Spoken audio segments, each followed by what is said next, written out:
So, we need to talk about one of the most expensive, well, let's call it a miscalculation, in recent history. We're looking at Germany's huge green energy transition, what they call the Energiewende. Now, this whole thing started with the best of intentions, but it's ended up with a $500 billion price tag and some, frankly, shocking results. Just try to imagine that for a second. You own a factory. You're in the industrial heart of Europe, and this is your reality. You don't have a problem with customers, your workers aren't on strike. No, the reason you have to shut your doors is because the price of electricity itself has put you out of business. That's where this story leads. The question is, how on earth did they get there? Well, it started with a goal and a number. $500 billion.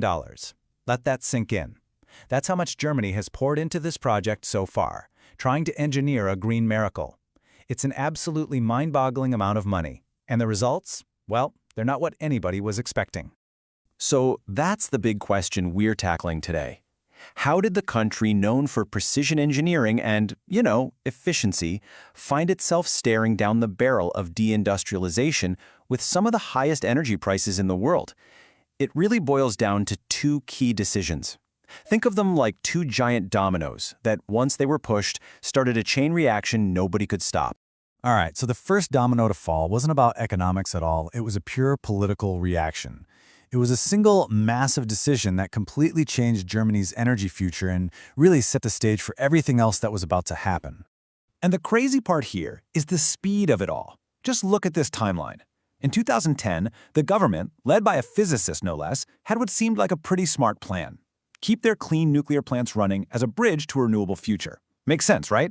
Then a tsunami hits Fukushima, 5,000 miles away.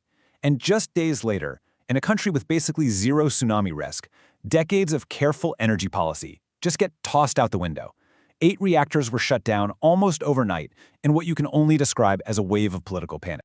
And this quote just illustrates the problem perfectly. It's so backwards. Instead of building the replacement first, Germany destroyed its own reliable zero-carbon power source. They took 17 fully paid-for, perfectly functioning nuclear plants and basically decided to throw them away, creating this massive energy hole that had to be filled, right now. And here's the first huge irony in this story. To fill that giant hole left by nuclear power, what did Germany have to do? They had to turn back to the absolute dirtiest fuel there is, lignite coal. So a decision made in the name of environmental safety actually forced them to burn more fossil fuels, and dirtier ones at that.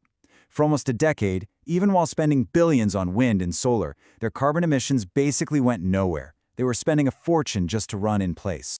Okay, so with nuclear gone and renewables nowhere near ready to carry the load, Germany needed a new plan, a new bridge fuel. And that brings us to the second domino, a massive all-in gamble on cheap natural gas from Russia.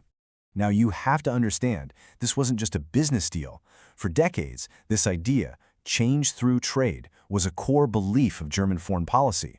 The thinking was, hey, if we become Russia's #1 customer, our economies will be so tangled up that conflict becomes impossible. It was a very, very optimistic bet.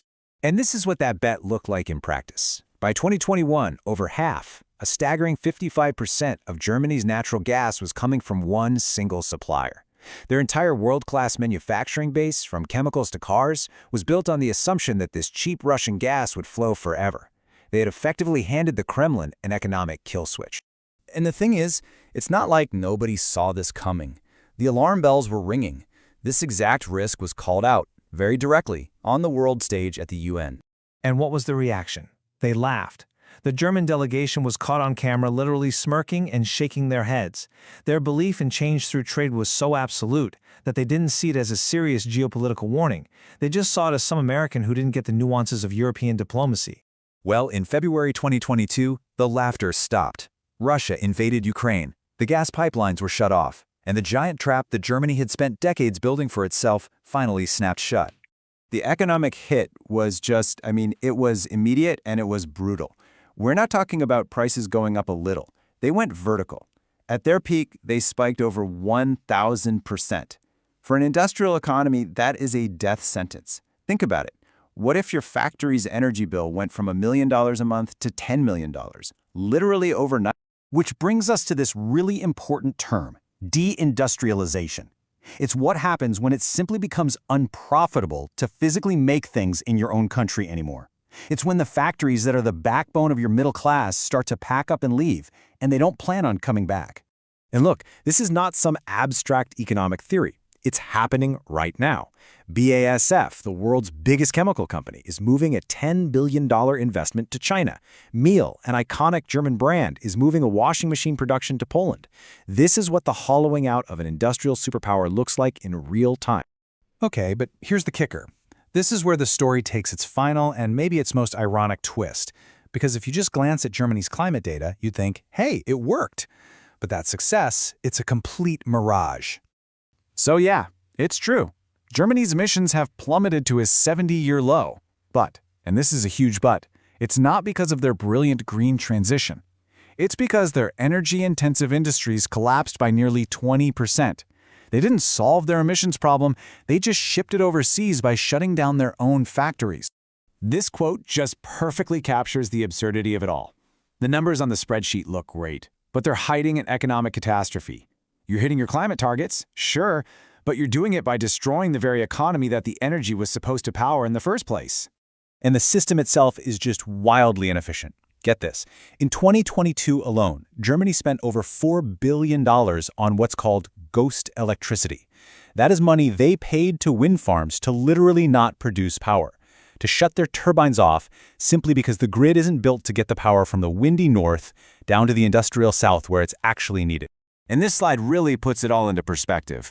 After spending $500 billion to go green, Germany's grid, which now relies heavily on coal to back up renewables, is 6 to 8 times more carbon-intensive than its neighbor, France, which gets most of its power from nuclear.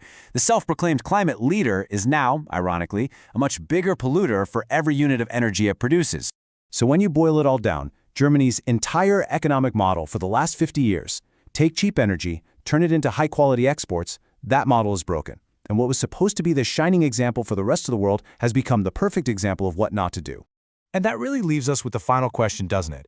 In its quest to be a role model for the entire planet, did Germany accidentally become the world's most expensive and painful cautionary tale? A lesson that cost them $500 billion, but maybe one the rest of us can learn for free.